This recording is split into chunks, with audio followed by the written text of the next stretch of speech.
Welcome to the Hobby Hour with Dan and myself, Stuart. And tonight our main topic will be covering how we deal with hobby backlog. But up until then, we're going to have a nice old ramble about all of our hobby stuff. Anyway, Dan, how's it going? How you doing, mate? Yeah, real good. It's for those, letting them into the behind the scenes. It's a Thursday evening. It's 9 o'clock. We start off with the best of intentions, starting lesson early, and we ramble for at least an hour, and then we have technical difficulties as well, which has made life interesting this evening. But yeah, really good. Hopefully I'll be awake still at the end of this. It's been a tough week at work, but it's been good. So yeah, how about yourself? Have you recovered from your extensive travels? Sort of. I think we've just done our last load of washing today. If we can excite everyone with the behind the scenes of the Mac household, I think our washing machine's been going constantly. So we had 18 days in the van, going around Europe. So it was, we washed stuff on camps and stuff there, but there was still a lot. And we've kind of finally got there. It is a lot of dirty pants. And we just feel like we finally got there now. Everything's back to normal. And then we're going away this weekend as well, Friday, Saturday night camping in it again. So I'll have to clean the whole lot again. But I'll talk a little bit about more I went when we get down to what we've been up to, because I managed to link a lot of hobby into my holiday one way or another. So I'll save that to them. But it's a good holiday, but 18 days in a VW camper van with a wife and 2 kids, of which are 4 and 8. It's amazing, but at times, can be a little bit claustrophobic, but I wouldn't change it for the world. But anyway, let's take a very short break and we'll come back and we'll talk about all of the usual stuff we do at the beginning of the show.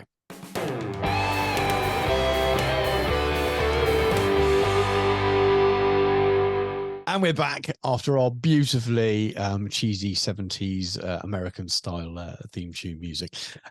So we've done a little bit of greetings and small talk already. So should we talk about any news since what's been going on since we last recorded? I've had amazing phone signal, so I've been keeping up with most of it when I'm away. I've had better phone signal through France and Germany and Belgium and Luxembourg than I do at home. Surprise.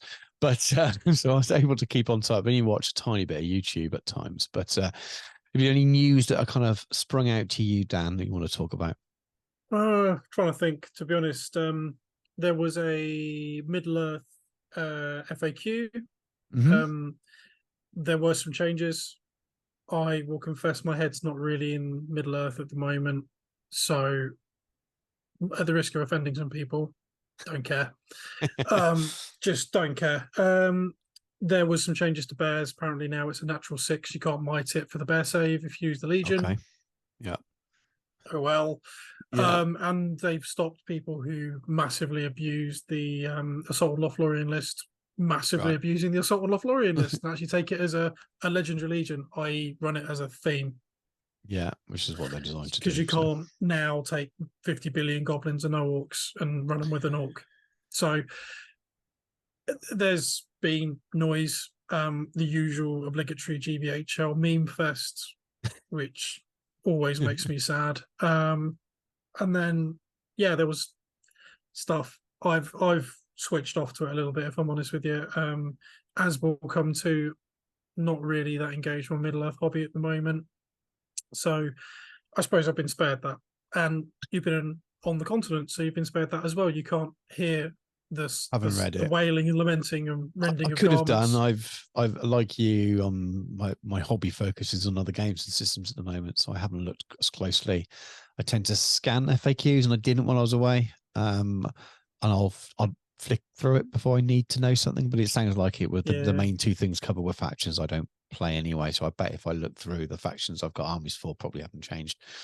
And it means a big deal to the regular tournament goers, and that's cool. They can, I don't have any opinion on them having the conversations around it, really. It's for them. Hobby, isn't it? It's for them. So that's all cool. I've not been on the GBHL to look at any dramas on there.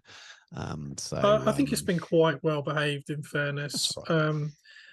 Yeah, I mean, you can smell the salt on some of them, but that's part of the course with any wargaming, really. You make any fundamental change. I mean, I have a certain degree of sympathy when people have taken the time to lovingly model armies and they've had a lot of it invalidated. Yeah, that sucks. I get it.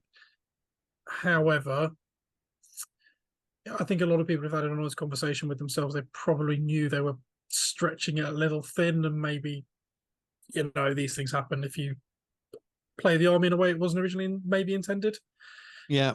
Who knows? It's far from me to comment. As far as I'm concerned, people paint nice, pretty models.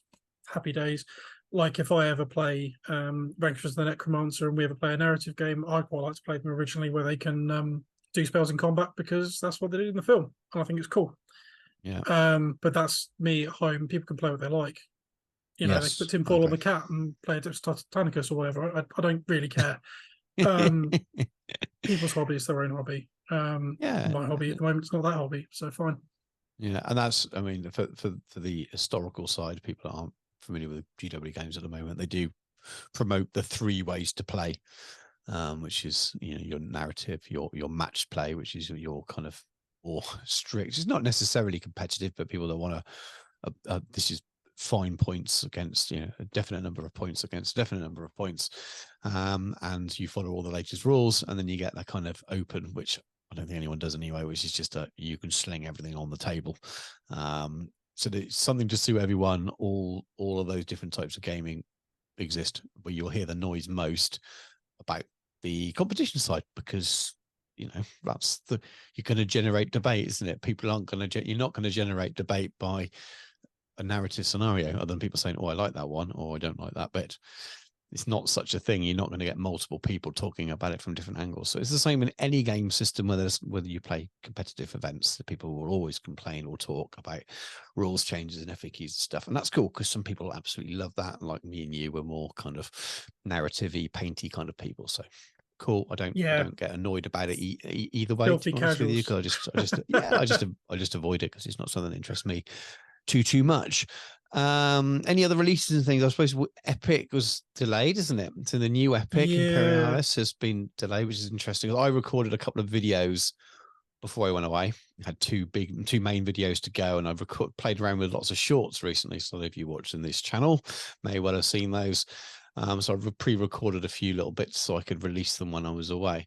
I did this sort of Epic video, and then since that, there was lots of other news. There was loads of news updates about the game, which I could have included in my video. And then they kind of, and the little footnote at the bottom of the latest one was, well, by the way, we've lost it down the back of the couch, or whatever they've done with the game. It's been delayed, and it said later this year. So anyone's guess now, or what's there's I've not heard any real. There's been a couple of rumors on YouTube or in the forums on Facebook. Someone said that they were having to reprint some stuff, but that's just someone commenting there. No idea. Shame. I was ready to purchase this month. You'll just have to wait. In the world of logistical problems that we've had since COVID, it could be anything. People are very happy to assume the worst, aren't they? Credit generates clicks. Yeah.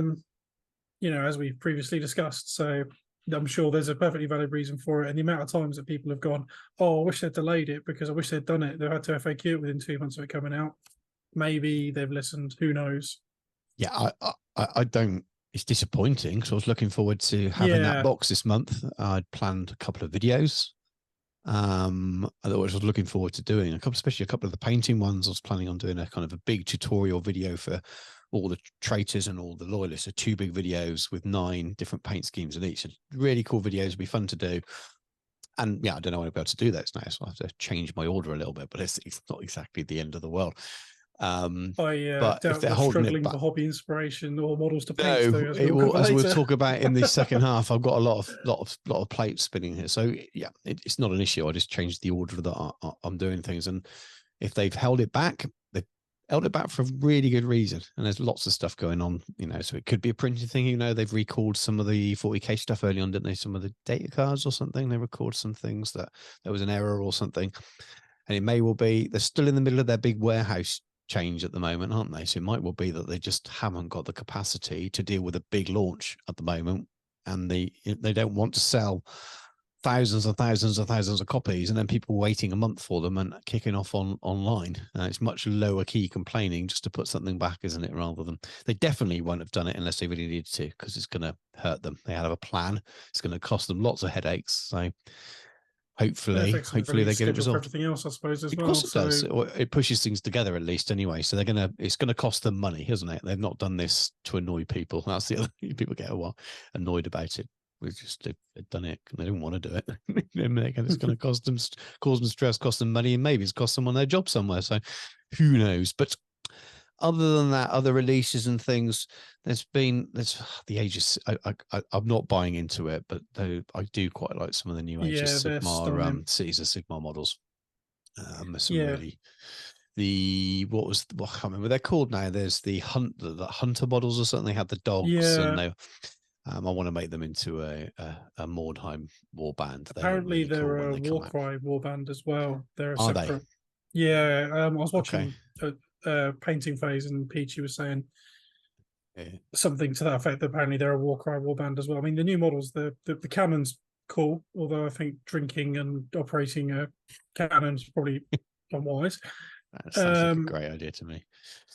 Well, there's people in the community who've lost body parts doing it sober, so probably not a good idea. Yeah, that's true. And all of the models they've shown so far, and as much as it can be sometimes a bogeyman topic, but talking about diversity and, there are vested interests on both sides. I won't comment on necessarily that side of things, or that kind of thing. But the fact they're showing so many diverse model types, particularly in that army, it seems to be really prevalent now in that particular force.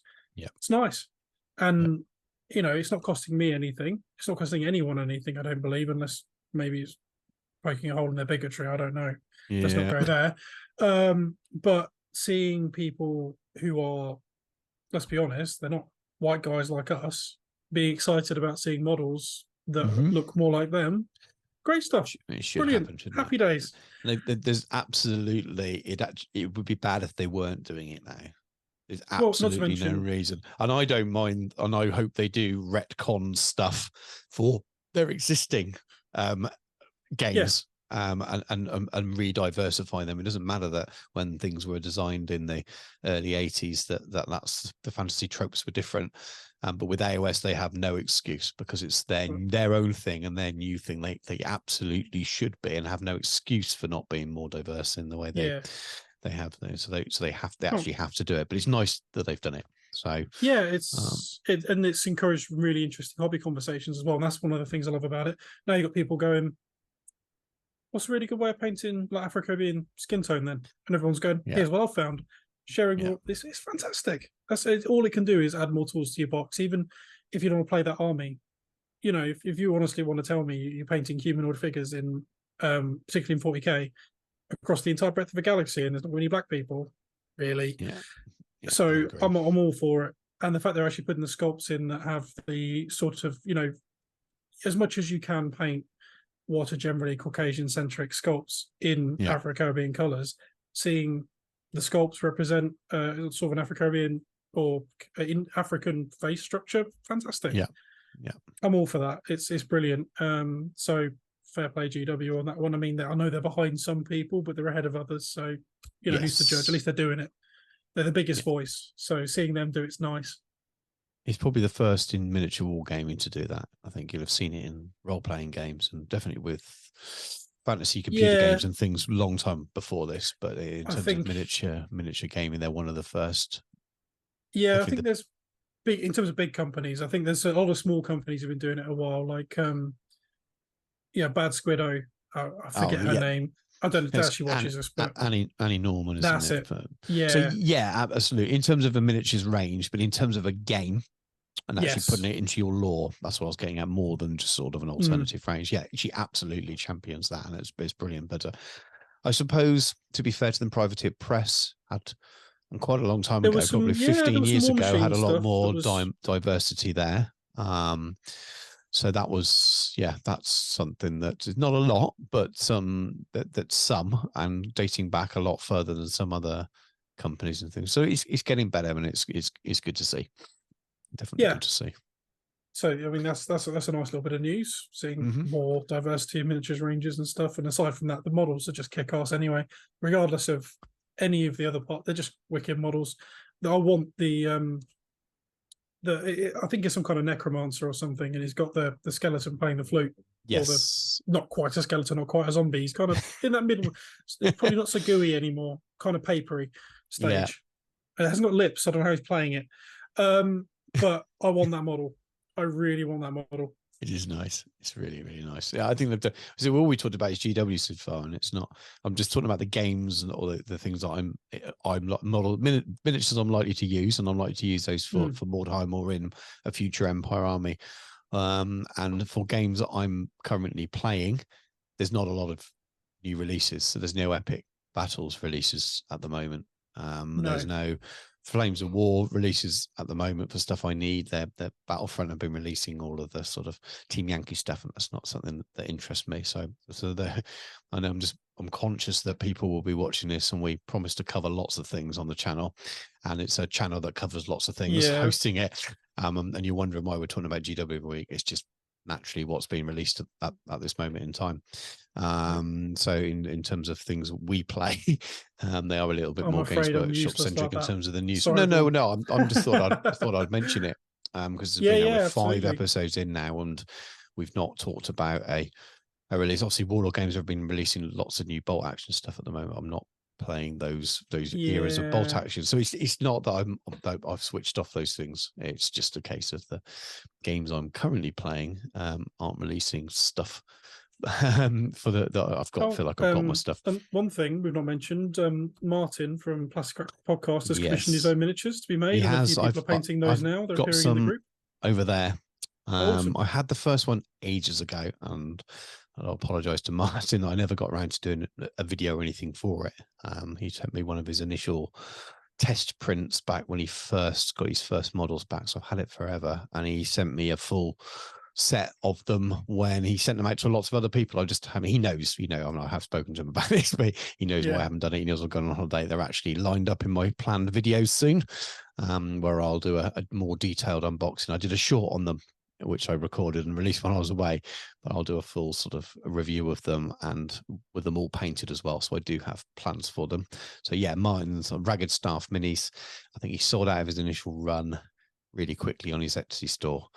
I think he's back in stock again now. So well worth checking out. They are 28mm, so it's proper historical 28mm. Again, now speaking to the fantasy side players who don't do the historical stuff, true 28 sort of millimeter stuff like your Perry miniatures style for Wars of the Roses, or sort of late medieval. You might sort of for the old character for your late 100 Years War, maybe sort of a push, that kind of thing, but mainly for Wars of the Roses. And I'll pop a couple of pictures up of his website and stuff, and I'll by saying this now, it'll make me remember to do it, hopefully. And I'll pop a link in the show description for his Etsy store as well. But I will be doing a proper video on them soon. Other than that, this bit obviously there've been loads of news, but nothing that's really standing out to me at the moment. It feels like we're not actually getting many releases. It's just things that have been done. Maybe that's got something to do with what's going on at GW. Lots of articles and not many actual releases at the moment. So we will see. So past the news, Dan, talk to me about your hobby while I've been away. I know you've been very busy with work, so what you've been up to? I've actually done quite a lot of hobby though. In fairness, I've painted a necromancer for my old world army because naturally I'm awkward and decided to play an army that's apparently not going to be supported, at least at the At moment. least for a while. But I took a Get an army decision list. to paint what I want to paint, what makes me happy, what excites me, because otherwise I'm not going to bother. So I'm painting stuff I want to paint. And I painted a vampire as well, Von Carstein-esque.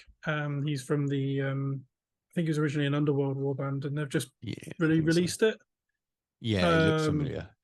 Stunning looking model though, and Well, you've done stunning jobs with both paint jobs. Thank They're you. absolutely fantastic. Full disclosure on that one, actually, myself and a few of the local boys, we originally bought it when it was a Underworld's warband. 4 of us bought it. Myself, Pete, Dan, and Jay, with an eye to paint them up as a little community challenge together. Yeah, I think Pete finished his. That's about it. As all best intentions, I painted his skin a while back, and that's as far as I got. For whatever reason, I can never really tell why I don't bother doing finishing things. Mainly because I'm either lazy or I get distracted by something else, or a video game comes out, or work, or whatever. But yeah, I decided to pick him up as part of this piece and finish him. So that's been finished. I need to base them. So that's got to be sorted out. I also have a Banshee. I think he's called a Crypt Banshee, or she rather, is called a Crypt Banshee now. I think there's Soulblight now, but yes, it's called Banshee. So I've got that on my desk to do. Incidentally, a complete pain in the bum.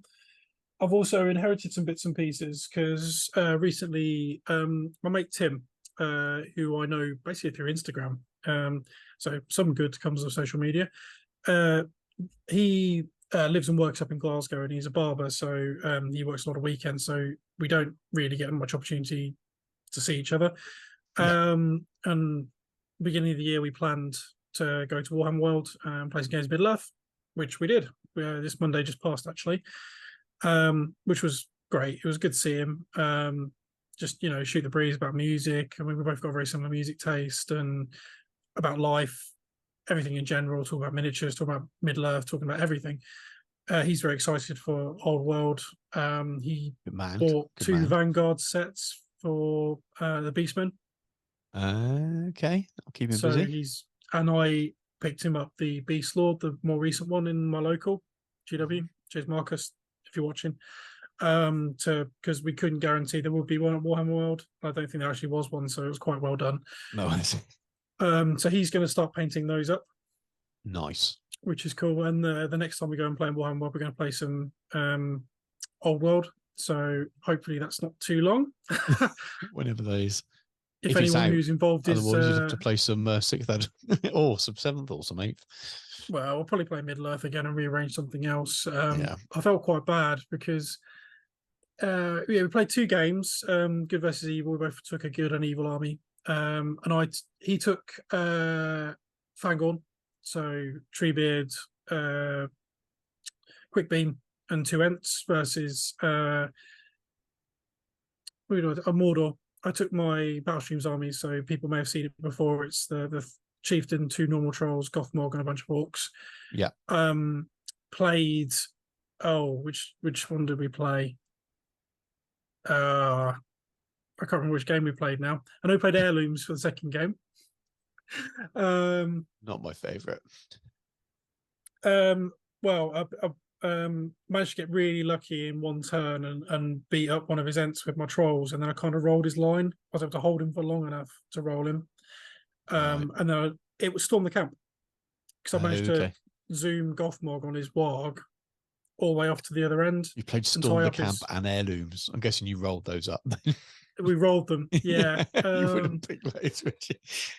So I think I beat him 10-1 on Storm the Camp. And then he had Ugluk scouts with Snagger, Grishnak, Ugluk, Malheur, and assorted orcs and Uruk-hai versus Breaking the Fellowship. Nice. And he made the mistake of he picked up the relic with Ugluk and decided it'd be a good idea to charge Boromir. It wasn't a good idea to charge Boromir. Boromir, I just thought, well, I'll just tank all my might into it. Promptly locked his head off and then ran away with the relic and sort of rearguarded him with the Fellowship till I've murdered enough orcs to cause him to break, and I won the game. Nice. But he beat up Merry and Pippin, so thematically the hobbits disappeared to Isengard, and the remaining 6 members of the Fellowship, after Gandalf had met his end, managed to live to fight another day. So we had a real good time, real good. It was nice to see some people as well, like Dan and I saw Soph and a bunch of the other people from, head office. They work there. We were about, so it was really nice to just get away from work, go do a day's gaming with a mate you've not seen for ages, just shoot the breeze, roll some dice, no pressure, and it kind of reminded me sort of why I'm into this hobby as well. It was a bit of a hobby palette cleanser, which was really nice. Good. I don't Really get up enjoyed there that. I don't go there enough at all. But yeah, once Old World's released, we'll have to use that as an Yeah, excuse well, to have a definitely. couple of meetups up there, because it's Yeah, and he a good sorted me excuse out to with go some up there. bits and pieces. For Ah, those on Instagram, possibly Twitter as well, Mr. Darren Latham, painting extraordinaire. For those who know anything to do with GW, he is pretty much one of the best painters there's ever been, and he sculpts for them now, designs. He's doing a painting challenge, painting an old 90s Space Marine. yeah, So if that's you're on the second Instagram edition you box for set. miniature painting, you will have seen the posts about that. So Tim was able to secure me one of these. So I'm going to get him painted by the 2nd of September. And he also got me for those this warband from Underworlds. It's the Nice. whites. So I'm going to use these as unit fillers for my Graveguard unit for those particular models. That'll be cool. I can mix a few of them in. I'm going to turn the leader dude with the crown into a white king, and I'm going to give him a battle standard. So I'm going to convert him up as one of my characters, and then I can use the big dude as a unit filler because he's cool. He's a bit Dark Souls, really nice model. Yeah, they're lovely models. So they're really cool. Same as I'm going to try and get hold of the Bone Rattle or this one, Death Rattle, Underworld's Warband as well, and see if I can put that into my skeletons and generally mix a few bits up. I think that'd be quite cool. There's a good range there. We talked about this before. If you want to build a VC army, you can there's have plenty of models, beautifully brand new sculpts that are across the AOS and Underworld's ranges. You're kind of sorted. You just have a bit more of a basic army list once everyone else is out. You won't have any new special characters, but you'll still have an org.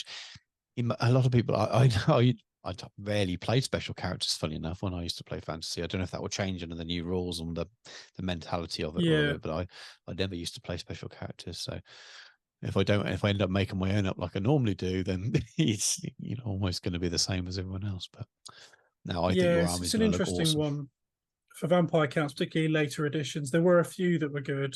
Manfred, I remember being pretty reasonable. And Isabella wasn't too bad either. But yeah, I'm fine with using generics.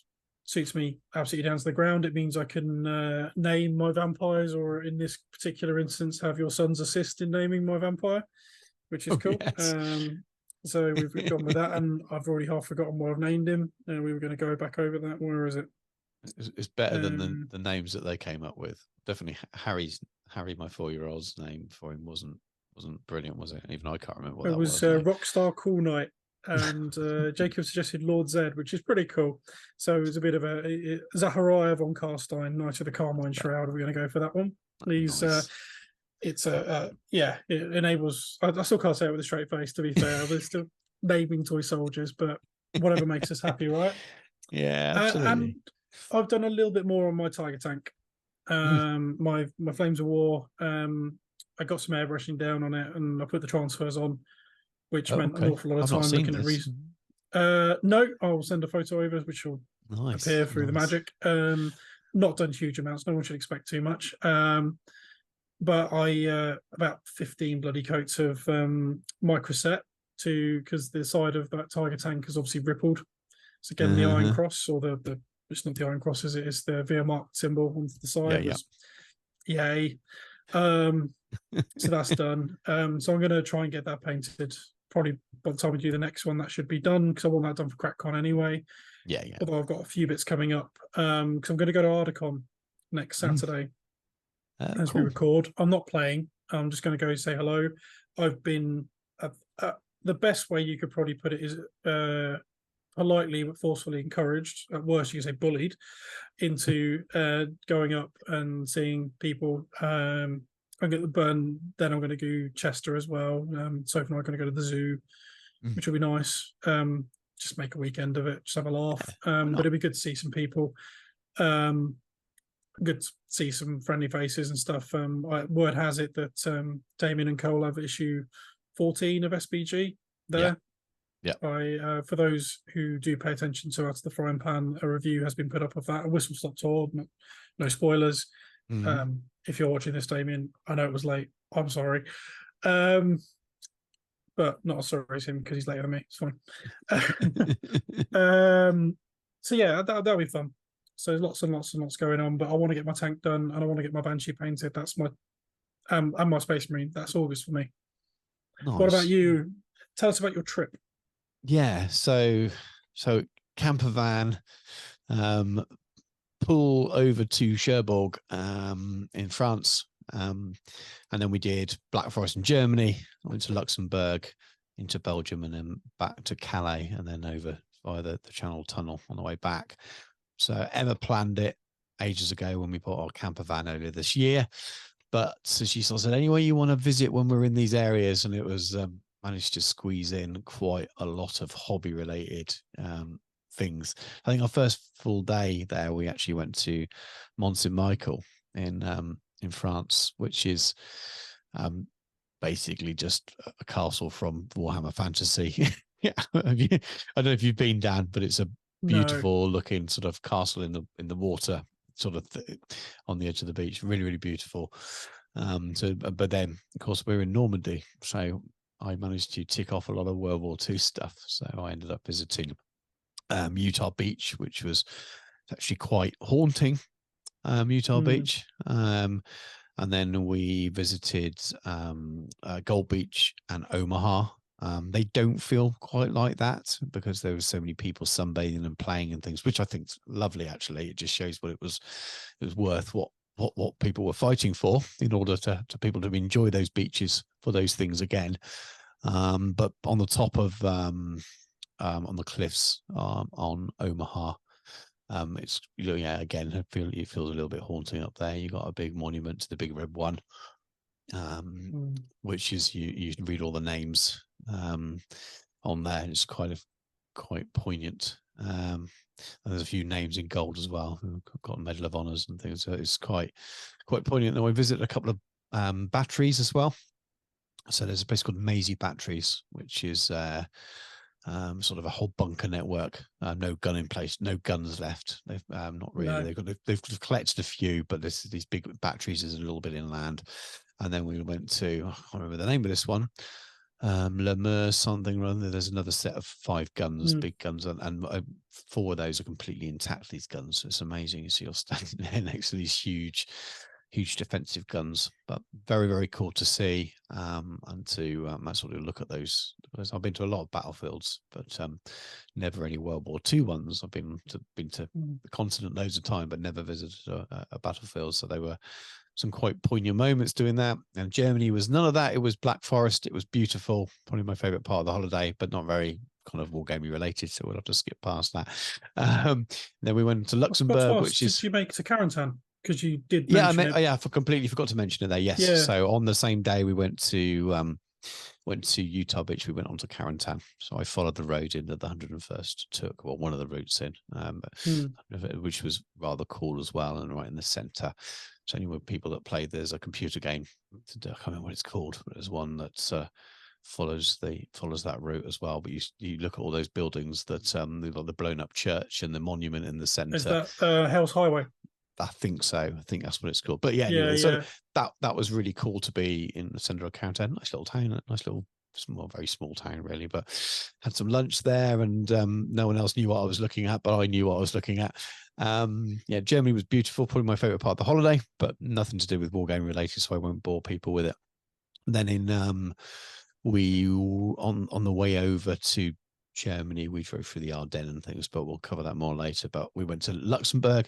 Luxembourg's a very nice country, but a bit I don't know, there was nothing jaw dropping, but we did go to a very, very cool hilltop castle there again, so that maybe think of soldiers and knights and things again, and of course very Warhammery style. So a lot of people that know the old world will know that it was pretty much set as or designed around Europe, wasn't it? The Germanic Europe. So it very much had that feel to it. This castle on the top of a hill with walls that kind of blend into the hills and stuff. Very, very cool. I'll pop the odd photo up. I won't bore people with my holiday photos. It's going a bit too far. And then we went back into Belgium, and we went to Bastogne. So I stopped at Bastogne. I didn't go into the museum because I had kids that just had probably a bit fed of World War II museums and things by then. But I went and looked at the monument. It's huge, the biggest monument that I saw when I was there. Unfortunately, you couldn't go right into it. It's all been refurbished, but it's this massive monument. I don't know how to, it's, you know, the size of a football pitch in size almost. Huge thing. Normally you can go into it and climb on top, but you can get down to the crypt still again, and that was pretty haunting. And just sort of being in that area and looking over the sort of the woodland area where the 101st were surrounded during the Battle of the Bulge was very cool to be there. And I definitely want to go back and have a sort of a further look. And then after that, we went back into France and drove to Calais. But on the way there, we stopped at Dunkirk. So I went to the museum, Dunkirk, and then walked around on the beach there again. And that's not a busy beach, so you got more time to sort of stand on the beach and think about what really happened there. So some quite moving and poignant things in some ways, but cool as well from a wargaming perspective to actually have been there, and it makes you come back, and it makes me want to paint loads of Flames of War things. And then all the medieval bits and the castles I saw makes me want to paint loads of them. There's loads of stuff I did. I tried to give the highlights around the war game. So we went to Bruges, we stayed near Ghent. I actually preferred Ghent to Bruges. Ghent's a lot of really beautiful old buildings all along the river. It's less really, touristy. Yeah, and I just prefer the architecture, if I'm honest with you. I really like Ghent. Very pretty. And some of the architecture, some of the buildings is it's just straight out of the Empire. What did we do? Oh, when we were in Luxembourg, we went to Luxembourg City, and they've got these really old tunnels underneath the city. We went through that as well. So just loads of cool things that kind of I can inspire my my toy soldiers, whether that be medieval, fantasy, or World War II gaming. Luckily, nowhere we went to reminded me of the 41st or the 30th millennium. So there's no 40k or 30k. That would be quite bad. Maybe that's when we arrived back in the UK. But it was cool. I've got lots of pictures, lots of short videos and things, which I may kind of link into some wargaming videos in the future. So I may do I've got some shorts potentially planned. A little inspiration for wargaming things. Whether I make them or not, we'll see how we go. If I'm struggling to do main videos, I might put some more shorts out because they're very easy to edit and upload on my phone. And then aside from that, then I've recorded and nearly edited my first video. Other than this, I don't know which will go out first. So you had a little video. I picked up the Judge Dredd starter from Warlord Games, and I used to, when I first started gaming, around the time I was playing Dark Future, I played the Judge Dredd roleplay game. The first edition was out in 1985. I didn't play it back then, but when I did play it in the early 90s, it's like a box set, and you had little maps and things in there. I managed to get a copy of the second edition, the hardback one. It just sort of a good nostalgia thing, and I like quite a fan of Judge Dredd, and I love the Dredd movie. And Warlord Games, I've done a skirmish game for ages, so I thought it was about 35 quid. Still one of my deepest regrets that Mega City 1 hasn't materialized, actually. Well, I think something will happen at one point. It's too many people want it to happen. He's still really into it, Carl Urban. So if he's into it, all is good. Someone just needs to say, give him some money. Just give the man some money. It'll probably be like the story of the Lord of the Rings at the beginning, when someone's got the rights to a certain bit and then someone else is not willing to release it for a certain amount of money. It'll be something really silly that once it's overcome, and it'll be money, won't it? Once it's overcome, it'll happen somewhere along the line, whether that's Netflix or Amazon or another film. It will come out. There's clearly a market for it. People want it. But I'm a fan of. It would suit a serialized TV show. I would prefer, as much as that film was great, I think a second version of it. Yeah, I love it as well. I mean, I absolutely love it. To the point where I've actually got his badge and everything over there. Really? Yeah. So you'll have to. So I mean, the Dredd game isn't something I'm going to get into in a huge way. I'll talk about that in the video. I want to paint it. And that's the thing. I want to paint the other judges, like Judge Death and stuff as well. They're not that expensive. Have a look on the website, the Warlord Games website. Yeah. Dan. They're not overly expensive models to pick up for just a painting project. So in the start, as we will come to later, it's more bloody models. Yeah, it's true. But you pick them up when you want an individual thing. So the starter's got 8. It's got 7 in a block gang, and then 2 judges. And I bought Dredd on top, and you get Dredd, and you get him with his Lawmaster as well. And that's all I'm planning on doing for now. I won't buy any more probably until I play the odd game. And the idea is it's a bit like Blood Red Skies for me. It's got the starter, got painted the contents of the starter, maybe the odd little addition, and then if I want to, I'll add something. So it's such low. This will cross over to our conversation at the end. It's just something I wanted to do for ages, and I want them in the cabinet. I really want to paint the miniatures, so that's why I picked it up. So it's a bit of fun. What else have I got? I've got a an eBay rescue, which will be a future video. So the plastic, not the polystyrene Mighty Fortress, the Warhammer Fortress, the castle. Just to finally get one at a price I was happy enough to pay for. Needs repainting, but that will be a fun video. So that will be, I'll be able to use that for any 28mm really. And well, I got one of the, I've got this. I picked up the 5th edition Siege rules book. That excited me far more in the picture than, to be honest, the castle did. I love that book. It brings back very fond memories. I prefer the first Siege book they did, which was that in 3rd edition. Much prefer that book, but it's like a hen's teeth thing, so it's like 60-70 pounds at the moment. And it's a time thing. I've got being on the shelf. I've got a very good PDF of the original one, which I love looking through. I want to own it, but I'm not going to. I'll wait until I find one for 20-30 quid or something like that, not one that's 60 or 70. That's just a little bit too much for a rule book I'm not going to use for the rules. It's purely to flick through.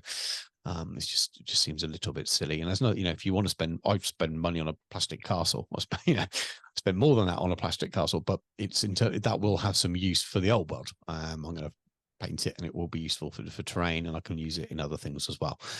Whereas the book is just a flick through thing. So I picked up those, and then final thing while I was away, I've been doing lots of reading, and I've been reading a book called Ignorant Armies, which is the first ever GW novel or book. It was a series of short stories. So GW Books was what existed before Black Library. That was their first time releasing some books. Now, the reason I read that book is, I've mentioned Jordan quite a lot on the show before. So Jordan Sawstry YouTube channel, who does all these fantastic kind of almost history or documentaries on a lot of GW stuff, mostly GW stuff, but other role play games and things from our kind of era of early days. And he does some fantastic videos on them. I mentioned before, do go and check his channel out because they are really, really good. He's doing a book club, of which I'm going to host with him. So he's hosting on his channel. I'll be his co-host. So he's going to do a book club for all of, I think it's 17 GW books. Before that, the GW Books line closed down and went out of business. So they released 17 books in that time. Wasn't the original Space Marine and Inquisitor books on that? Yes, they are part of that. The only one I've actually read until now, reading Ignorant Armies, might be. So you've got the Yeovil books. Yeovil books, yeah. I can find the list now. I'll read them out because some people who watch this will remember them, I think. So let's have a look. Let me find the list. So the list of books are in order of publication: Ignorant Armies, Drachenfels, Zaragoz, Wolf Riders, Conrad. We've got Plague Demon, Red Thirst, Route 666, which is the only one I had read prior to reading Ignorant Armies. I had that one around it's a Dark Future compilation. We've got Demon Download, that was Dark Future as well. Deathwing, Inquisitor, Shadowbreed, Crocodile, Storm Warriors, Comeback Tour, which is another Dark Future. Ghost Dancers, Dark Future as well. Beast in Velvet was the 17th. Yeah. So at that time, Jordan's done a very recent video on this. So it's about a 35-minute watch, like a documentary style video about the whole journey they went through in order to get authors to write this. At that time, their 3 main things that they were driving was fantasy and 40k, but Dark Future as well. That was their thing. It seems bizarre now, but that was their third sort of IP that they were really pushing at that time, and that's why they're covered so much in this. And that kind of alternative, apocalyptic, near future was part of the reason that I liked Judge Dredd, and I was playing that because I read a little bit of 2000 AD, but not much. I wasn't a huge Judge Dredd comic book reader, and I never have been. But the other way, it was Rogue Trooper and the 2000 AD stuff, ABC Warriors, Judge Dredd. So I'd pick one of those up every now and then, but I've never been a huge comic book reader. But it was the RPG that got me into that, and I really enjoyed Dark Future at the time, and I've seen Mad Max at that point, so there was that was the link for me, and it all felt like the same kind of thing. But anyway, I'm as I say, I'm the first. So the way he's doing it via his Patreon, if you're on his Patreon, you can join in a live stream each month where he talks about the book with the people on his live stream, and then towards the end of each month, I will record a video with him where we discuss it, talk about some of the comments from the patrons and things as well, and that will go out as a video each month. So it's a 17th month project, lots of books to read in that time, but I've done the first one. It's good. It's making me read. I know it sounds a really silly thing, but since I've had kids, it's 8 years now with Jacob, I find it really, really hard to sit down and read a novel. I'll listen to novels while I'm working, so I listen to audio all the time. And I'll read to Jacob. So I've read lots of novels to Jacob, full-length ones as well. I've read all the Harry Potter to him. I've read quite a few full-length novels and things to him. So it's not, I can't read, but when I finally sit down, I'm in a mental state where I'm relaxed enough to read. I fall asleep 5 minutes afterwards and I read 2 pages. It just doesn't work. And whereas I sit down in the evening, 8 o'clock to read, and there's too many distractions, I just can't switch off. And that changed when I had children. So this is forcing me to do it, and it's good because it's a much healthier thing to do of an evening rather than just doom scroll on your phone. Just go, I've got to read this, so I'm going to put my phone away and do it. I'm going to stop looking at Instagram for a few hours, or Twitter, or my stats on YouTube, or whatever it happens to be. It's a really nice distraction. Final thing, because we're talking about audiobooks, this is not officially related, but where is, let me find the name for him properly.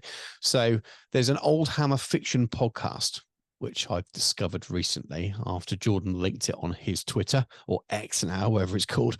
So Old Hammer fiction podcast, it's at Lewis Kerno if you want to find him on Twitter. I'm still going to call it Twitter.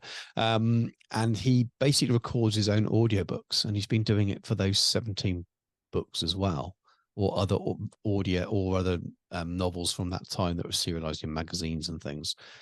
And they are amazing quality. Like you think it's professional.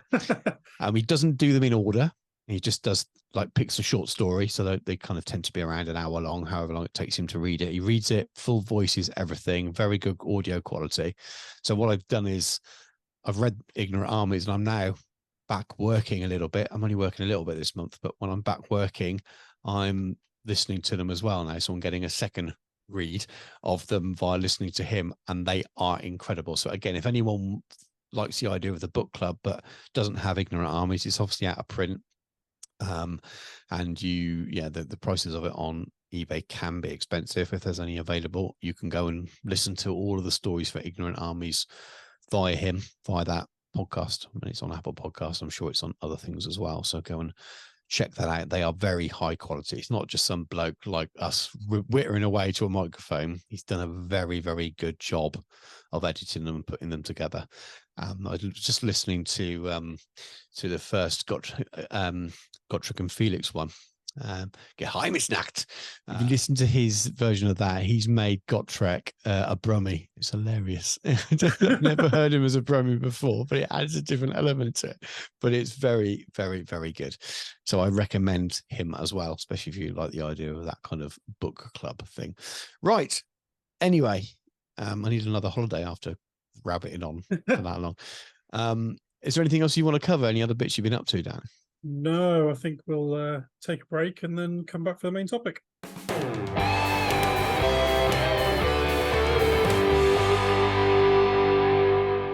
So welcome back. So the topic for this particular sort of talking segment, where we're not talking to you about hobbies or trips away, is about backlogs.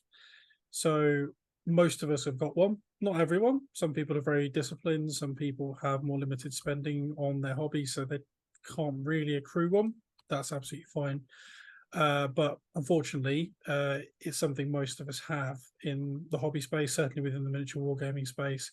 It's something some people joke about. They talk about the pile of shame. It's some people pile of opportunity. it's basically what's sitting in the various cupboards, drawers, shelves, basements, hidden sheds, around your mate's house to hide it from your significant other, whatever you want to call it. And it's one, what it means to you, to how you manage it. So what does a backlog mean to you, Stu? Well, I've always got one, so it becomes pretty normal. Yeah, it's exactly as you described to me, really. It's a number of projects where I actually own stuff for. They become more than ideas. They become physical projects that you haven't completed for one way extent or another. So you've got miniatures and mostly miniatures waiting to either be built and painted or at least be painted. I suppose what we're going to talk about today is how we manage it a little bit, but also does it ever become unmanageable? And then what do you do to manage it in that situation? So yeah, that's what it means to me. Is something that's always there, and something I try to rationalize every now and then. What about you? Well, I think we've already established before that we're different in this regard. I actually find having again, this is, your mileage may vary. Some people will sit and think the amount of miniatures I've got waiting is nothing. I know somewhere Chris Murphy will be laughing, but I actually find it quite stressful. It does cause me a bit of anxiety. I know that's a casual word people throw around, but it genuinely, I look at it and I look at the money, I look at almost the waste of expectation to utilize that money, and Yeah. you know, because ultimately, if I bought it, sit in a box, it could still be sat on Warlord Games or GW shelf, and I have money in my bank account. With, you know, I mean, again, we've covered, I'm quite fortunate. The cost of living is not impacting me as much as it is other people, but it's not like I can afford to be flippant with cash. So sometimes I do look at my backlog and think, that's not good.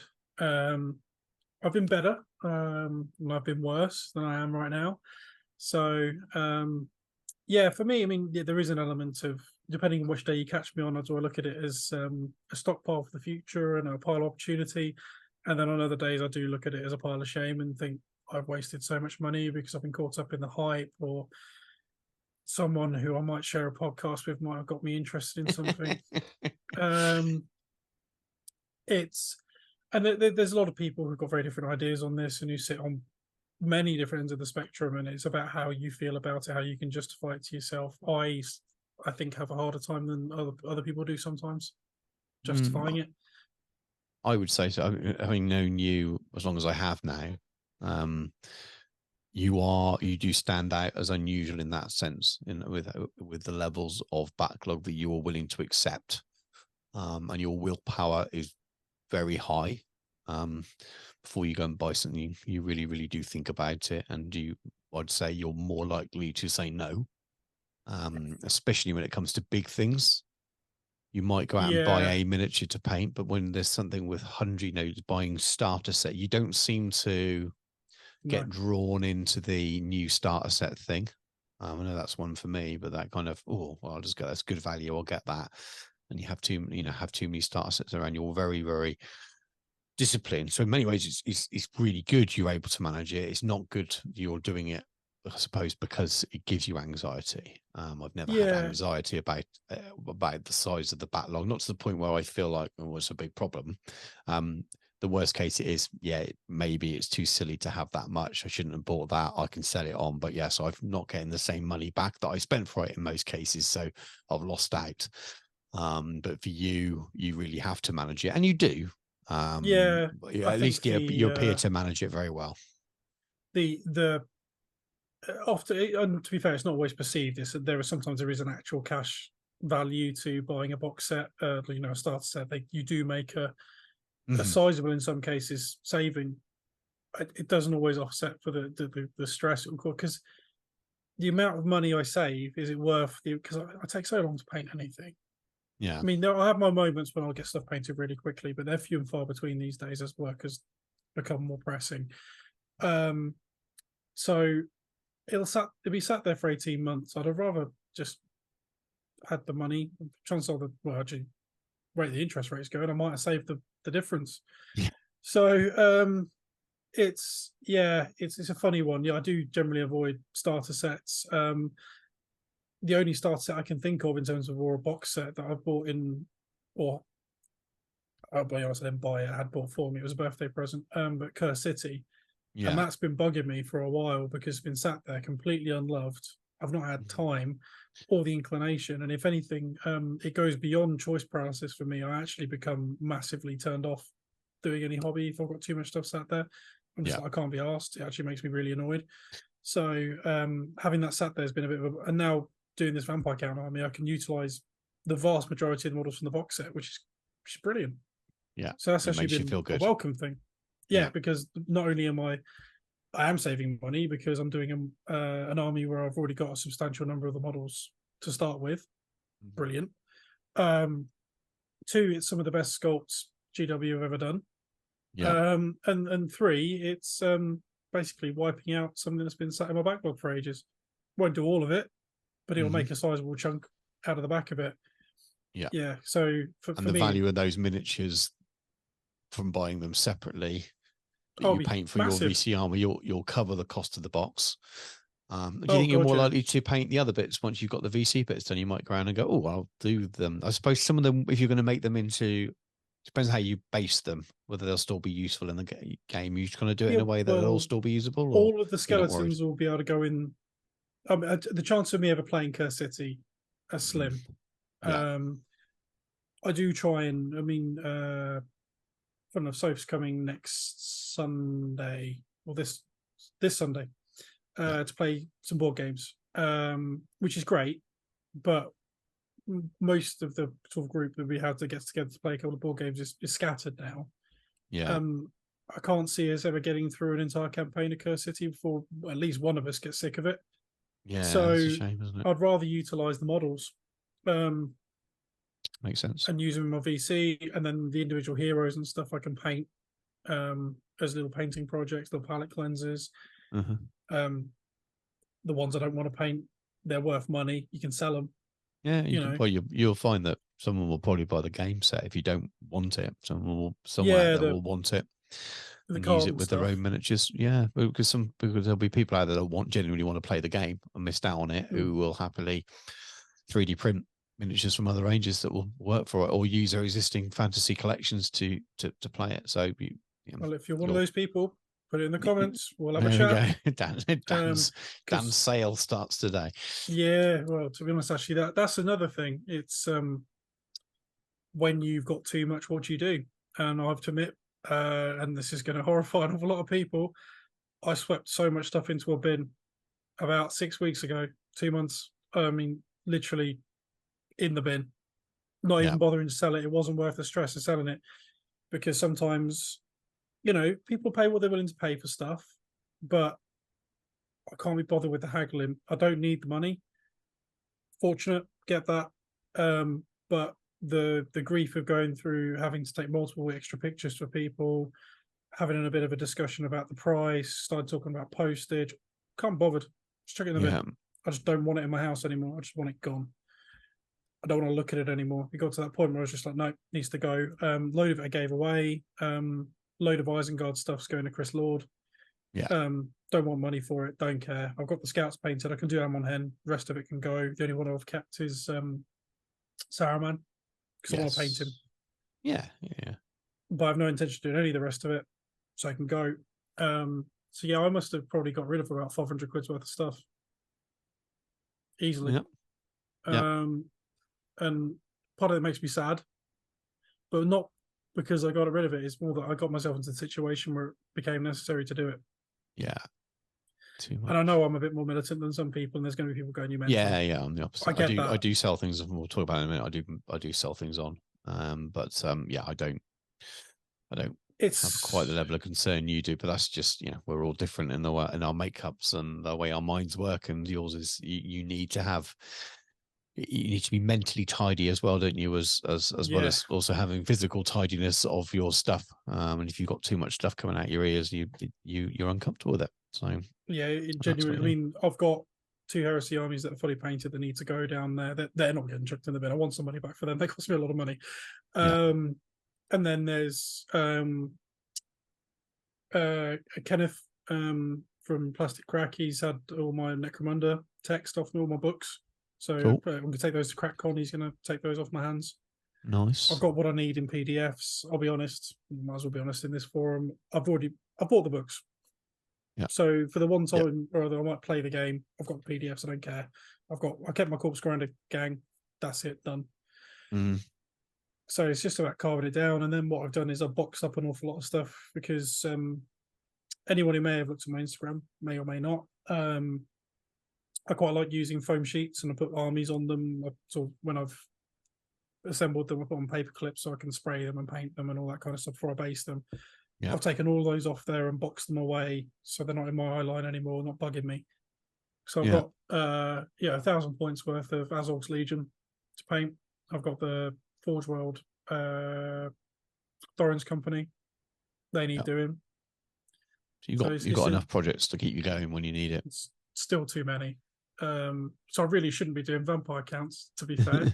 But you're doing it sensibly at the moment. You've not gone out and do what I would do, which is now go and buy lots of core troops. You've not bought any of those yet. You're doing the characters. And I imagine you will maybe do it a unit at a time, knowing you, I imagine, unless there's some the zombies are next. So I've got however many come in the Curse City box, and then I'll buy the 20 strong box that comes, the AOS ones. So I'll buy those, and then I'll sort my unit fillers out, and that should take me to about 40, including the characters and stuff. So that's my unit. Some people may not like the sound of this. I don't intend on painting more than that. I've still got the wound dice for vehicles that they did for 40k where they got to 10, just D10s. I'm going to use those to represent any arrays beyond that, and just put blank bases. I'm just going to do bases based the same way as the rest of the army and just add them on the back. Yeah, I'm not painting 60 zombies to run 40. It's not happening. I don't know if we'll see. I've got a feeling, looking at the little hints and stuff. I'm not going to turn this into a old world chat tangent, but it looks like the unit sizes might be a little bit smaller anyway, or at least the way it's designed is to make you think about how that works. So I've got a feeling that you might well have enough there anyway. Traditionally, VCs have been the army that if you want to play 2,000 points, you paint 3,000 points because you've got to raise 1,000 points. But then if you look at 6th edition, you're raising zombies or you're raising skeletons. You're lucky if you're raising more than 10, aren't you? And it depends what kind of spells you use. You might have a choice around the way you run your army. You're not doing raising in that sense. You're just I've got a feeling that get them going. Yeah, I've got a feeling that you thought you might well do you for zombies. Yeah. It should you might end up needing 40 skeletons or something. Yeah, but I don't think, and you might not need 60, put it that way. But yeah, get some like you say, bases with some gravestones on or something. Yeah, well, I've planned out on my inclusive of characters and bits and pieces. I want 40 zombies, 2 to 24 skeletons, 24 graveguard, and then I'll do cavalry and characters. And I want a black coach. Hopefully I'll be able to have a black coach, because I want to work out how to what I'm probably going to need to make that model smaller, because the Age of Sigmar one's really long. Yeah, so I'm you have to raise it up, aren't you? Probably to. I think I won't use. And then it'll be true line of sight, and everything will just be shooting it over because it was sticking out of the top. Well, it's going to be right for cannon fire if it uses the other rules, but I won't use the spectral steeds. I'll swap it to the ones that come with the Black Knights, and because I think I'm going to do 12 Black Knights, and if I buy 3 boxes of Black Knights as they stand, I think you get 5 in each. I can use 2 of the horses for the black coach. Yeah, nice. And just make it slightly less spooky. Yeah, that would work. I think a lot of that's just how you paint it, but yeah, that'd be cool. With a big coffin in it. Cool, yeah, so I've got some ideas, but I'm only going to paint some core characters and some core troops before they inevitably release whatever the Ravening Hordes book or whatever it ends up being.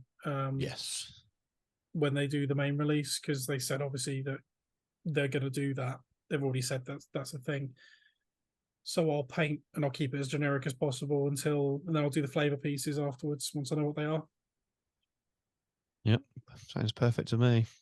Adding to the backlog. But no, But at the moment it's a mental. You're just an idea. And if you're yes, good it's and you buy it unit at theoretical a time, backlog because I rather would than go out practical and buy backlog. all of that plastic now. That's the difference. I would Mm, go out and I would be searching around and own all the plastic, and then it becomes a backlog. Whereas if you do it unit by unit, which you've got the opportunity to do there, which you're more likely to do, I think it'll leave you in a better place mentally, I suppose. yeah, and I'll hopefully in the next coming months get rid of my heresy armies and bits and pieces as well. So ultimately, it should just be a big old cabinet full of Middle Earth miniatures and then a old world army in a box. Is the Yeah. hope. Are you more? Do you Are you more likely to sell something if it's unpainted than a fully painted army? I'm guessing, or want to clear it out. Do you have more of a connection Well, I've to got it? a half painted Emperor Shield army that's going to go because that's just not materialized. I think Epic or Legiones Imperialis is going to become my way of playing Heresy now. I Mm-hmm. think Yeah, it's tidier, it's smaller, um, that's my plan and then for it. my fully painted Night Lords and Imperial Fists will get sold off. Hopefully, as job lots. I want them just gone. I don't want to start Mm-hmm. splitting stuff. Um, I want some proper money for those. In fairness, because there's a Well, they're lot lovely there. armies. Yeah, I painted. I mean, most of it's Forge World as well. So, I mean, I know that you can buy plastic these days, but I at least want to recoup some cash. Yeah, I don't blame you. Um, And people still want those kind of armies as well. So they're fully painted, and they're nicely fully painted, so they'll yeah, do. I'll test that. Yeah, I just for me, I appreciate there's going to be people who very viscerally disagree with me about this, and there is a certain type of privilege, I suppose, in having so many models and stressing myself out. I know how ridiculous that probably sounds, and I know I've done it to myself. Uh, but I suppose people do that to themselves with a lot of stuff, Mm-hmm. too much pizza or whatever, but Yeah. whatever it is. But yeah, I think the older I've got, the more having just shelves and shelves of unpainted miniatures or half painted miniatures. I think actually half painted miniatures actually annoy me more. Um, yeah, I can't do it anymore. Mm-hmm. Mm-hmm. Yeah, I know what you mean. I think I made, well, on this channel there was a video about having too many projects. It was probably in Yes, my one of your first first ones, wasn't year, it? one Yeah. of my first, definitely in my first sort of 6 months of making videos.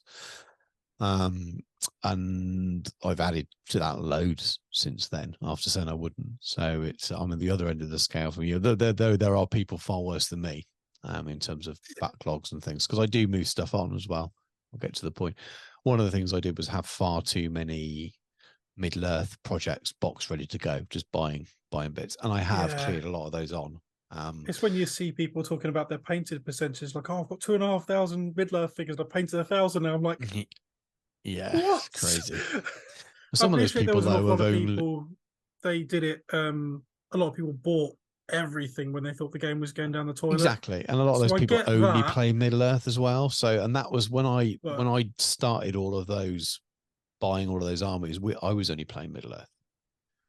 So I went yeah, for a that's long true. period of playing lots of games, and I played only Heresy for a while, and then I was only playing Middle Earth, and it didn't seem like a problem. I was like, well, it's a bargain now. I'll get this starter, and I'll get these miniatures when they come out. And then when I decided to start doing other things again and got into historical gaming, then I needed to. So this is probably a movement on from that video, because at that stage it was very much Middle Earth and some black powdery kind of stuff, and maybe with a small Hmm. bolt action project. Now with the acceptance that I want to do lots of different things for a number of reasons, which we'll come on to in a moment, but I have got rid of a lot of the Middle Earth stuff. I've got the latest Middle Earth starter, but I've got rid of all the other armies that were half painted or started and built, or future projects with mine. If I want them again in the future, then I will buy it when I need it. So I sold off loads in the last 12 months.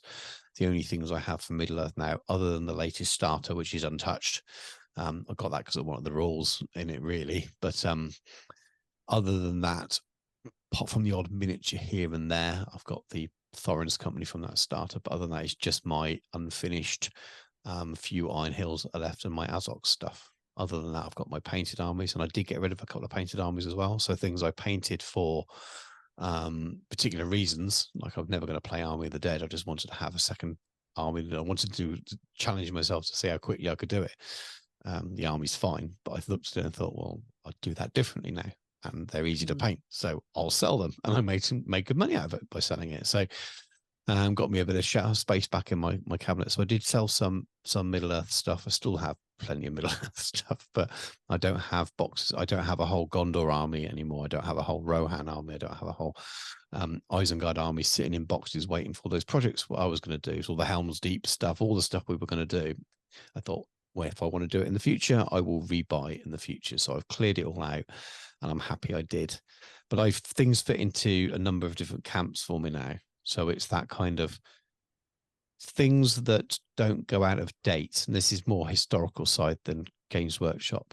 So I don't mind sitting on piles of epic, Napoleonic, and American Civil War, because Warlord Games aren't going to bring out a retconned version of those plastics in 2 years' time. They're probably never going to, or it won't be. It's not like a new version of Space Marines will come along. They won't do that. They will be the only miniatures in that scale in plastic for quite a while until someone else comes along and does it. And I don't think anyone else has got a big enough plastic manufacturing operation in historical wargaming to do that. So they're pretty safe to have as collections, that every time I get the bug that I really, because it comes around in cycles with Napoleonics and things anyway, that I'll start reading sharp again, and I want to do a paint another few regiments. I can just keep chipping away. So they'll be long-term projects for a long time. My favorite two periods of history, or black powder type history, loved them for years, so I'm happy with those. Mentally, I'm happy with them being in a box, knowing they're long-term things. I have to be more careful with GW style projects and not to have too many. So that's where I'm more likely to buy too much and then sell it off undone. Flames of War, similar to the epic stuff. I think they don't really update it. The historical miniatures are historical miniatures. 15mm historical miniatures are 15mm historical miniatures, in one sense. So it's different to owning a 40k army that you don't get around to painting or something or other. And then my mindset's changed for other things a little bit because of the channel, and I want to have variety on the channel of all the different things that have interested me. I got back into sort of the idea of nostalgia and gaming and sharing my own personal things, and that's why we've got things like Judge Dredd turning up. But I spent £35 on it for the starter. I bought Dredd afterwards, so I probably spent now 50, and I've got, it's self-contained. It's very self-contained. I've got like 10 models to paint. So I'm not, that doesn't stress me because it's 10 models. For that tiny little 40k thing, which is a painting project, but again, it's only like 35 models. So I'm okay with that because I know I can paint it really quickly, and it's a couple of planned videos for this year. So in that sense, I'm okay with it. If those things are still unpainted in 12 months' time, then I'll probably feel like you do, think that's a waste, and I might sell it on. So I'm trying to be balanced. Even though I'm doing more projects, I'm trying to make sure that the multiples are smaller little things. And the biggest backlog I had, and I genuinely don't have much now in terms of fantasy kind of style miniatures. The biggest backlog I had was multiple massive Middle Earth collection of things that I just feasibly don't have the time to do. So it's the historical camp, the epic stuff. The only thing that sits outside of that is my North Africa bolt action army. I haven't finished painting it, but I love what I've painted. I'm quite proud of it. I think it looks quite nice. So I've got no desire to sell it on. I look at it and I'm like, actually, I really like that, and I will finish it. But it'll happen when it happens. But I don't feel too bad about it as it is. I've got a 10mm Wars of the Roses army which stalled, and that's because Epic came out quicker than I expected. So that one's a bit of a head scratcher one for me, because I want to do Wars of the Roses, but that's the one that's got me most danger of me stopping it and not carrying on. I can't see when I'm going to do it as it stands, which is a shame. And if Warlord Games bring out an Epic version of that before I get round to it, there's got no chance. The Pendragon stuff will go, unfortunately. So that's probably the only danger of my historical list. And as I said, I'm trying to keep the other stuff small. All world's the danger, I suppose, of doing lots of armies. Yeah. A lot of it's content related. I wanted to have 2 armies to make content and play games with Jacob at launch, and he's very slow painting these orcs and goblins. So I like the idea of doing these painting tutorials. and I've been very good and only bought one miniature that I've needed to do the tutorials. I've got a Chaos Warrior and a High Elf primed at the moment for future tutorials. The only scale I own was that one I did for the tutorial. There's only the Bretonians, which I want to make into a list, and the Tomb Kings was the other thing that I decided to buy more than I needed just for a tutorial, because I wanted to make the opposition for the Bretonians. But they are super easy and quick to paint. But I've taken, I don't know if you've seen the short, Dan, but I've taken a delivery of more of those as well. So I've got another like 30 odd foot troops and 8 horse and 3 chariots and things. So I'll have a nice little start. I've got a metal Tomb King on foot and a metal Tomb King on mounted without his horse at the moment. The one pointing. I've got one like that pointing. They need stripping, but I managed to get. They were really cheap. It was like 10 quid for the 2. So one pointing, and then there's a mounted one with a kind of staff thing. Might put the pictures there's the one on foot. I swear it's got like not a halberd, but it's like a polearm style weapon, isn't it? Maybe. I can't remember. I remember too far for me to reach those when they first came out. I think I wasn't working for the shop, but I think I painted the shop one. Mm-hmm. I remember that back in the day. I remember that being a really, really, really nice mini. Mm-hmm. The sort of the torque style necklacey thing. Yes, yeah. Being really cool. There's more sculpts than I realized of Tomb Kings, but I was just looking for reasonable priced ones on eBay, and these were 2 metal ones. They are painted, but they're metal, so they're so easy to strip. And yeah, I think it was about £10-12 for both. One's mounted without his horse, so I need to find a plastic horse, and one's on foot. So I thought I've got a very easy. I need more paint stripper, and this will date things for people. Wilco went into administration today. Right, yes. So they're still open at the moment, aren't they? Yeah. Get the Wilco stuff, which is basically the same as BioStrip. And is that new one, Paint Blitzer, that you keep seeing on Instagram at the moment? I've seen a few people have had good results with it, so that might be worth trying. I have no idea how much it costs though. So if Paint Blitzer are watching, would like to send me some by comparison. Oh, okay. Well, if you're watching Paint Blitzer, you won't be, but if you are, and you want to send me some to review, I'll happily review it for. I've got a couple of metal miniatures right now that will that I could try on. But yeah, back to the kind of the point though. I know I've got a lot going on, and a lot of it is to do with channel. I'm not doing anything just for the channel, but I'm allowing myself to do things that I would say I should finish this first in order to put more on the channel and the variety on the channel. So there are plans. There is still a lot of physical painting when I'm trying to make sure that the side projects are small-ish, so I can do, like with Epic. I don't need the new Epic right now, but at least the plan I've got for doing it is do Marines, and I can paint that quick. Yeah, I think I'll do them eventually as well. I paint more Heresy Marines for work than I do anything else, and I can do them relatively quick in full scale. So to do them in small scale, I can do that. And I did that little test for that video, and they were smaller and probably harder than it's going to be to paint the newer scale ones. And based on that, I painted those relatively quickly. I'm not worried. I feel like I could do a small force quite quickly, and then still have plenty of time for whenever the old world comes out. Hopefully now that Epic's not pushed back so far that they get too close to each other. But yeah, so yeah, how do I manage my projects? I've got a new it evolves all the time, but I do sell stuff off once it gets to the silliness point. But some stuff I'm willing to sit for longer than others. And 2 years ago, I'd have told you I'm happy to sit on all those Lord of the Rings collections because I want to build them one day and I will never get rid of them. But the reality is, I'm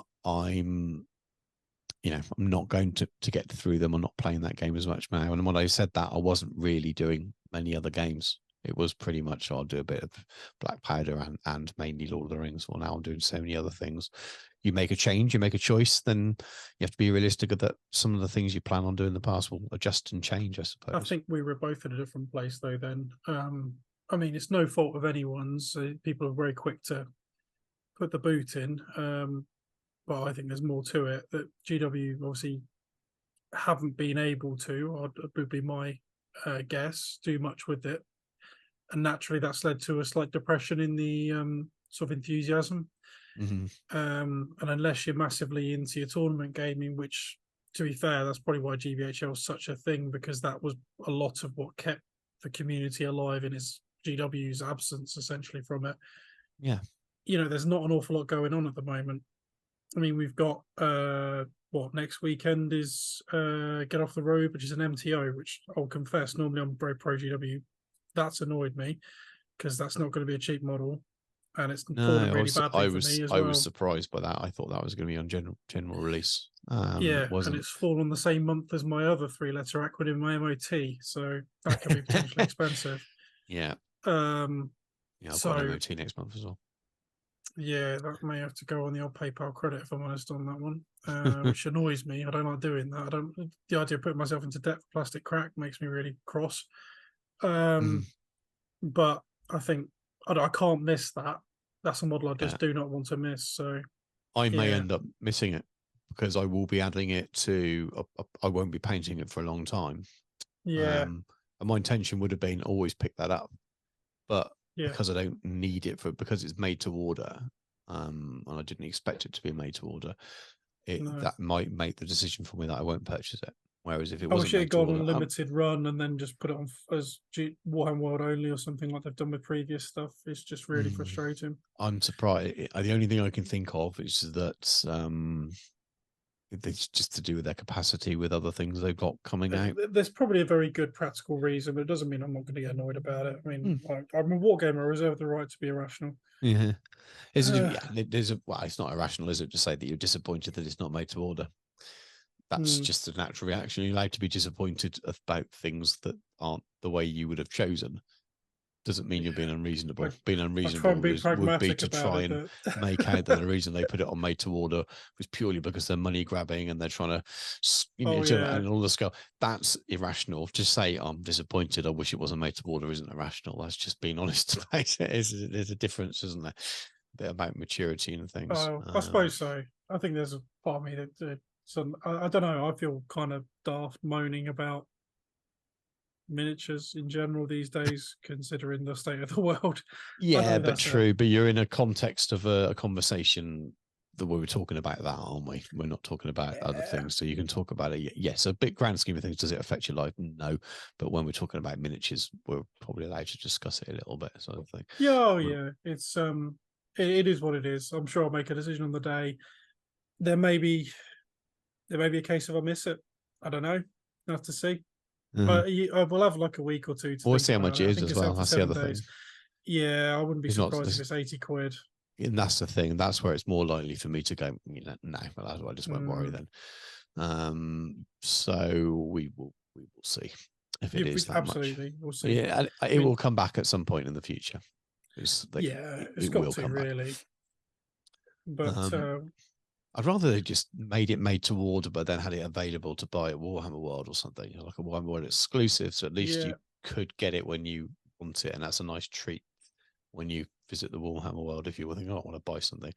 So if anyone's listening and you're thinking that maybe you can afford to produce a few every now and then and stick it as an event only type model, that would be a lovely thing to do with it. But we will see. We'll see how much it is. I'd rather spend my money on the bigger things right now, saving up for the old world and the epic release. However I decide to do it, I will be dabbling a little bit whenever it comes out. Anyway, I think I'll be really interested. Covers how we approach the backlog, or it does. I'll be really interested to hear what other people think about it and what they do, what they regard as too much, or how much they're happy to sit on. And we're all different in terms of our mental approach to it. Some people appear to be you're very disciplined with what you purchase, whereas I really enjoy. No, well, then I'm just as mad for purchases and stuff that I won't end up painting for months and months. But I get a lot of enjoyment for doing it and planning it as well. And I just have to, every now and then, I have to be honest with myself. Yeah, I've bought a little bit too much. I'll get rid of this. I'll get rid of that. Or we're not gonna finish this project, so to speak. But I'd be interested in what other people think. Some people are just really disciplined. They kind of have one project and hammer it for a year and then move on to the next. And I find it very hard to do that because I'm interested in too many things. I did have it 1 in, 1 out. That was a couple of years ago, and I was so happy. It really was. It really was. It was literally. I was painting what I had, and there wasn't anything else. But That's very good if you can manage it 1 in, 1 out. And you're not coming in because you're wearing trainers. So exactly. takes it back. Yeah. Oh man, yeah. So we are rambling at the end of this. We probably should draw it to a close. So if you let us know in the comments how you manage your hobby backlog, what you consider a backlog. Are you really good? Are you awful? Let us know. We'd love to hear all the different comments about all the woes, all the super successes of how super disciplined you are and able not to get carried away with any of the FOMO and buy anything new. And if you do find us via the social medias, because we'll put this out in various places, and you want to include a photo of your either minuscule, very disciplined backlog or absolute mountain of grey plastic, please do. I'll be keen to give myself nightmares. Thanks for joining us, everyone. Absolutely. Right. Anything else you want to say, Dan, before we let these good people go? Nah, just thanks as always for supporting us, being very complimentary and kind about what we're up to. It's always nice to hear. Makes it worth doing. So yeah, thanks everyone. Thanks very much for watching, guys. Take care, and we'll catch you soon.